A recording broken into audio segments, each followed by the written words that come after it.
Hello and welcome to Dialogue. Millions of Italians have cast their ballots in the national election, and the exit polls show Giorgia Meloni's far-right Brothers of Italy party has come out on top in the snap election.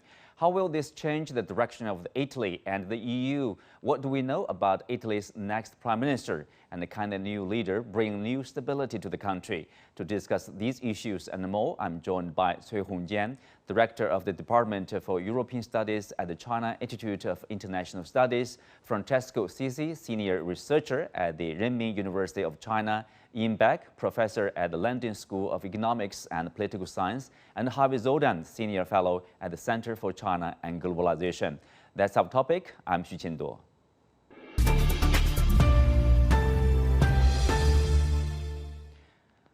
Well, welcome to the show. Francesco, we'll start with you. Tell us, so Meloni is set to become Italy's first female prime minister. Tell us about Giorgia Meloni, who she is, what kind of personality, what kind of probably change she will bring to Italy. Well, she's, I think, quite pragmatic. Of course, she comes from a background that not many people like in or outside of Italy, but she made strides away from her background.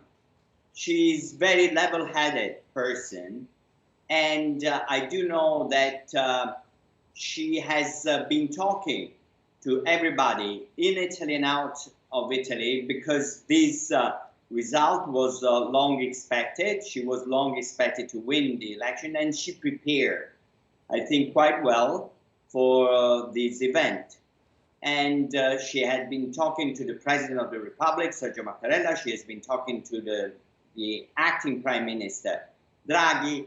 Therefore, in theory, the transition should be quite smooth, and there should be continuity between her government and the government now led by Mario Draghi. Mm-hmm. That's in good. Theory. Yeah, that's good to stability, let's say.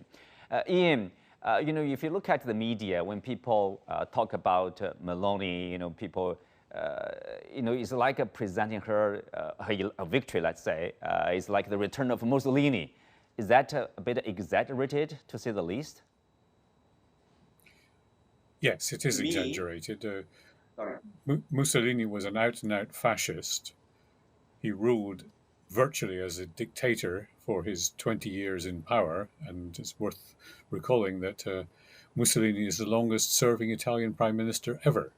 Only the one who comes close is Silvio Berlusconi, who had other flaws. Meloni is much more pragmatic, as Francesco has already said. She's made a very strong effort to distance herself from the fascist element in her party. What she cannot deny is that her party has fascist antecedents, and those risk coming through. But she seems to be more like some of the more Eurosceptic right-wing parties in other parts of Europe, like Hungary, maybe like Poland, and not an out-and-out fascist who risks becoming a dictator. So I think it's been exaggerated, and we should probably be reasonably confident that she will govern as a democrat and not as a dictator. Mm-hmm. Harvey, what's your take of the future Prime Minister Meloni and her far-right Brothers of Italy party? I mean, how different is this party from, say, the League Party and the party under the former Prime Minister Berlusconi, the all right-wing parties? I think it's a very good question, and I don't think we really know yet who the real Giorgia Meloni is or is going to be. Yes, she's pragmatic, and yes, she has experience as the youngest minister in an Italian government, and I think we can expect her to try very hard to tackle the very severe problems that Italy faces and will face, especially this winter with the energy shortage. I think she's, along with the other parties, anti-immigration very strongly. And I think that will be something that unites the members of her coalition. I think there are other issues that separate her. It remains to be seen, for example, what's going to be happening with her support of the West and the EU against President Putin in a special military operation, because I think there's some strong friendship between her coalition partners and President Putin. So it's going to be a very interesting time. And I think they really need to rename the party to the Brotherhood and Sisterhood Party, because she's the first Italian, will be the first Italian woman prime minister. And I think that is in itself is a step forward. Yes, a female prime minister from the Brothers Party. Well, Hongjian, Meloni entered politics in 2006 and co-founded the Brothers of Italy Party in 2012. So that's about 10 years ago. What has made her so popular or to stand out in a period of 10 years? Okay, firstly, we need to remember that it's not the first time for the so-called far-right party to get into the Italian government. If we look at, in the past, especially Mr. Salvini's party, the Lega. But of course, this time, it has been called the most far-right government would be in Italian politics. But I think, yes, if we look at the experience of Madame Meloni and her party, we can find out, I think, maybe two major reasons behind the very, very big rise of this party. Firstly, I think so far, more and more Italian people, they felt, disappointment with especially the policies or some measures taken by the mainstream parties. Also, so far, not yet. Some big problems has been resolved by the previous governments. And I think the second reason is comparing with left party bloc. This time, the right parties with Brother of Italy, the party in the center, they get more efficient coalition. I think that's a very, very big reason, because it shows the right parties, they do have more popularities in the people. But of course, I think basically the disappointment and not so satisfied with their mainstream parties would be the major reasons for the popularities for Madame Meloni and her party now in Italy. Mm-hmm. Francesco, so what are the expectations mostly from the Italian people, for example, in the victory of the Brothers of Italy party and the right-wing coalition partners? Are they expected to resolve, for example, the inflationary pressure or the energy shortage in a short time? Is that possible? I don't think so. I don't think this. Nobody expects this kind of quick solutions, and I don't think Meloni will try to deliver this kind of quick solutions. Also, because in theory, with this kind of majority that she's gonna have, which could be a very solid absolute majority, and it would be the first time in the Italian parliament, which incidentally, for the first time, also is totally reformed.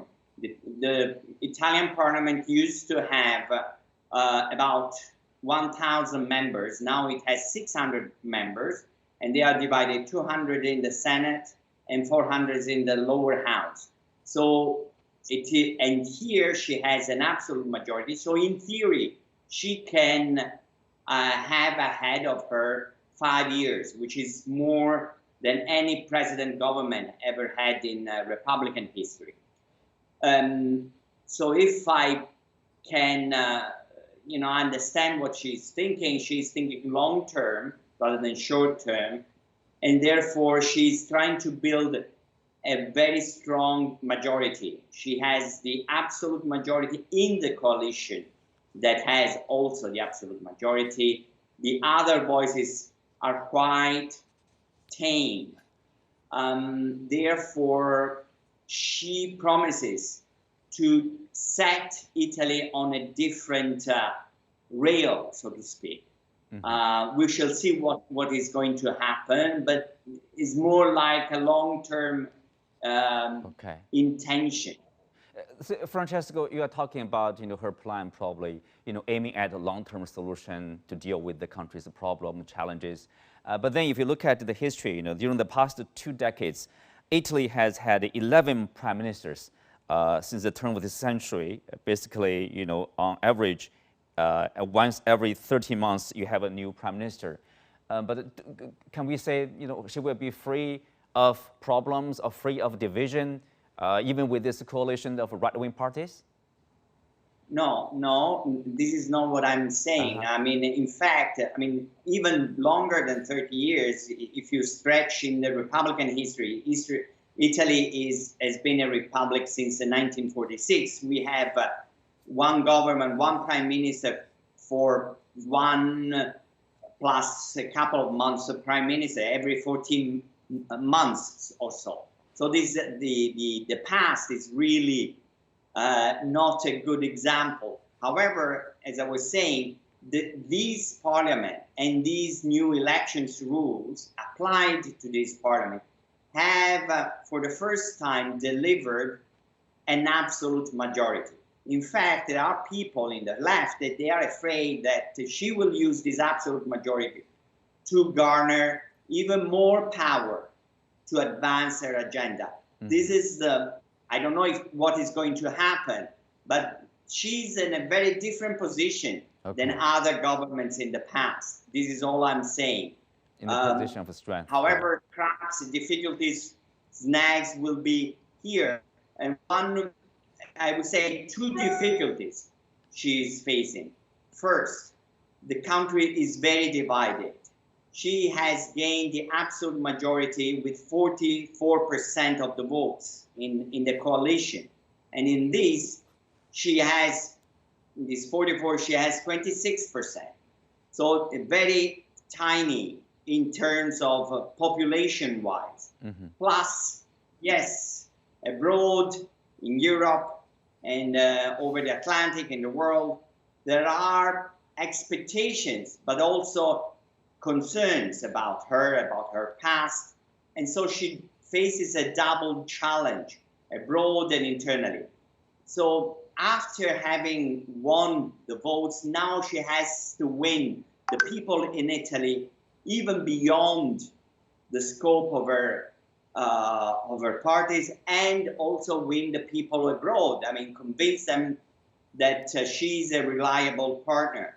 Yes. These are political challenges that can put her in a difficult position. Yeah, we'll touch upon about that, to win the confidence of the EU, for example. Iain, so what are her priorities, once she takes office, for example? What are the issues, she prioritized to deal with, with some urgency? People are expecting her to deliver, for example. Well, there are several priorities. It is, however, worth making the point first that the grouping that looks likely to come into power once the Italian constitutional process takes place more or less scored the same share of the vote as it did in the previous election. It's just that the opposition has completely fallen apart. Now, the priorities will be to continue some of the things that were initiated by the current Prime Minister, Mario Draghi, about reforming some of the fundamental weaknesses in the Italian system, the weaknesses in the judicial system, the very high public debt. There's the immediate challenge of dealing with as we already spoke about, the problems of high energy prices and the difficulty of ensuring supply, given that Italy is very dependent on Russian gas.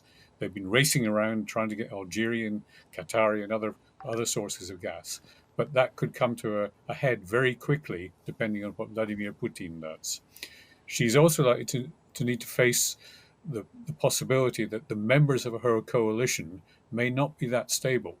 One of the other parties in the coalition, the Lega, headed by Matteo Salvini, is not the sort of partner you really want because he's not reliable. He's somebody that has his own ambitions and may well want to derail what she does in the hope of rebuilding his own position. Let's not forget he was in coalition with the with the Five Star Movement not that long ago. So there is the nature of Italian politics. They will have to deal with spending this huge amount of money coming from the European Union through what's called Next Generation EU, or the recovery fund associated with trying to deal with the pandemic. If Italy spends it well, it's good news. If it reverts to its old practices of spending money coming from Europe not very well, it's bad news for the Italians and bad news for Europe, because it will cast doubt on this particular fund. So there are several big challenges, and that's before we even mention some on the social side, where she has to follow through on her election promises of a different approach to social policy in Italy. Mm-hmm. Well, Harvey, as Iain mentioned, that reliance on the Russian gas, for example, 40% of Italian gas comes from Russia. Now, with the sanctions, obviously, they have to find alternative source from somewhere else. How successful that could be? I mean, with the change of the government, will that somehow facilitate the work, or more or less the same? I think it's going to be a very difficult winter coming up, especially in a country like Italy, although other countries, even in this region where I live, in Vienna and in Germany and so on, are also going to have difficult times, as well as the UK.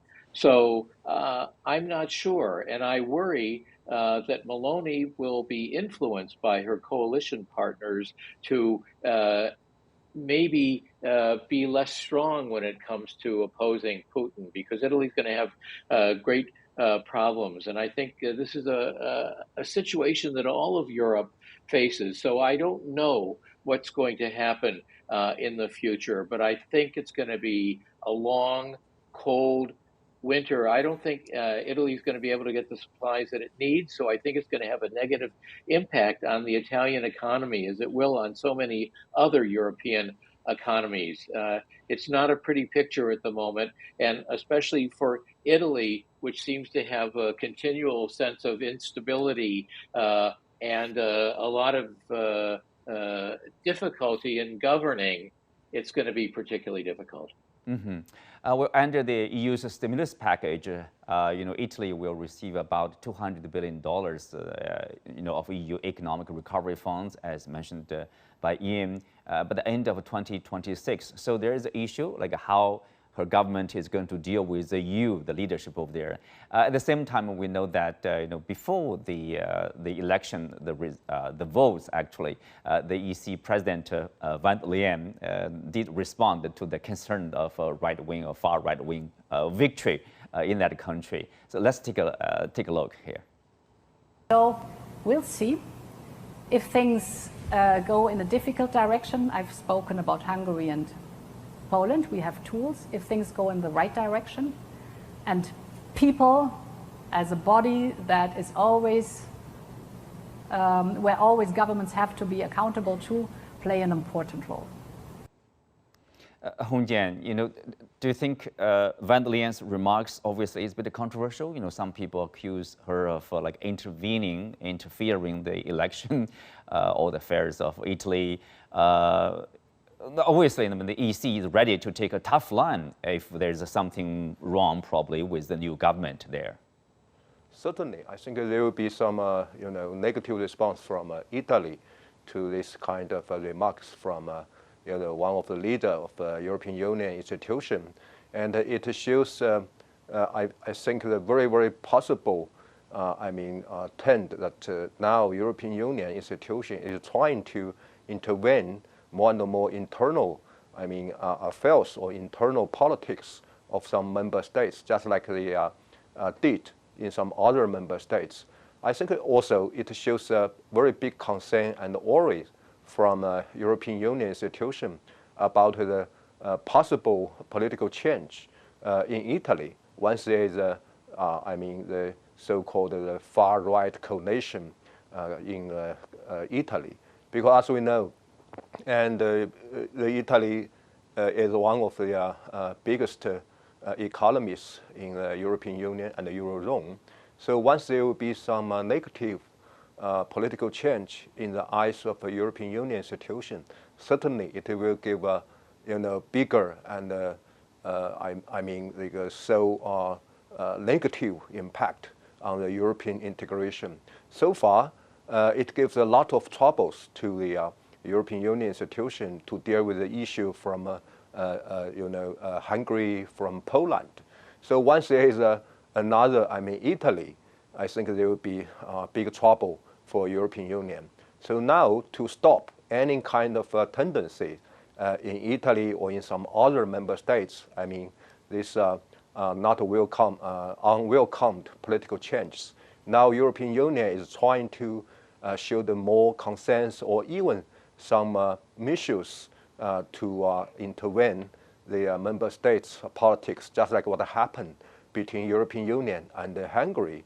So I think now to stop these tendencies, even for the European media, they create a word to describe the possible scenarios for the Italian politics called the urbanization, which means they are afraid of that Madame Meloni will become another Orban in European politics. The Hungarian. Yes, once something happens that way, that will be very, very bad news for European Union institutions, certainly.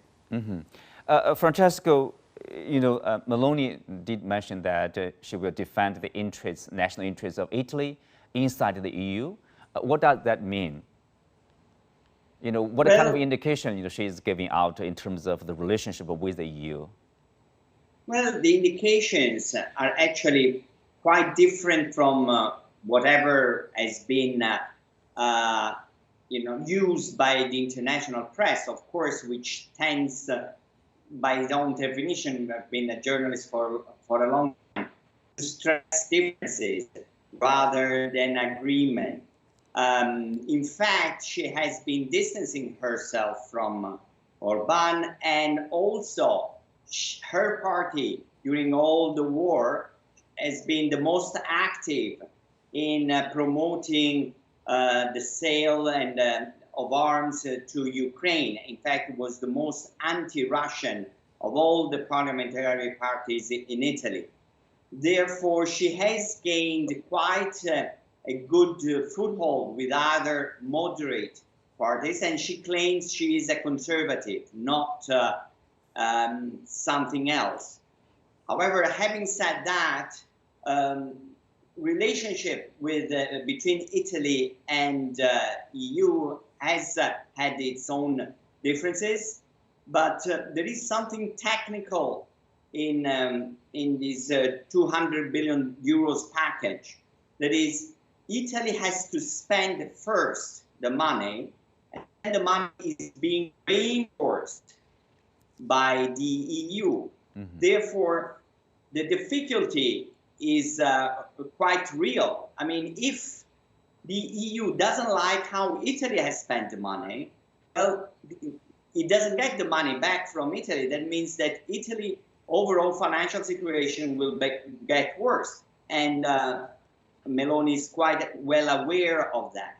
So as far as I know, also because of the talks with Draghi and with the European Union, she's quite in line with following through with the PNRR initiatives. However, there could be two things that could be added and could be negotiated even further with the EU. One is a package about gas. That is, these 200 billion packages was agreed before the war and before the price hikes in gas, and therefore there has been discussions about what to do with Europe and with the price hikes if the European Union should agree on some kind of new price hike, and also what to do with the price of gas. I mean, the mechanism of price of gas is also very tricky in Europe, and Draghi in Italy has been spearheading an initiative for price caps. And as far as we know, Meloni has agreed to these price caps for gas, and we shall see what will happen. What will happen? It is yes, Iain. It could be different. Yeah. So that could be, seems like a tricky part in terms of spending, receiving this $200 billion tranche from the European Union. As Francesco said, you need to spend the money and then you get reimbursement from the European Union. And of course, the way you spend it could create a lot of either consensus or probably more differences. Well, Iain, please. I think it's important. I mean, it's important to stress spending, that Iain, please. Yeah. Francesco, my turn. Sorry. I didn't quite hear. Sorry. The money coming from Europe is already been subject to scrutiny by the European institutions, and the package for Italy has been approved. So the contents of that package have been approved by the European Union, and it's now being implemented. The big challenge for Italy is to show that it can implement well. It should be stressed as well that the nature of the package is not pure recovery money. It's a recovery package partly, but it's not like what you have in the US, where it's been mainly targeted at consumers.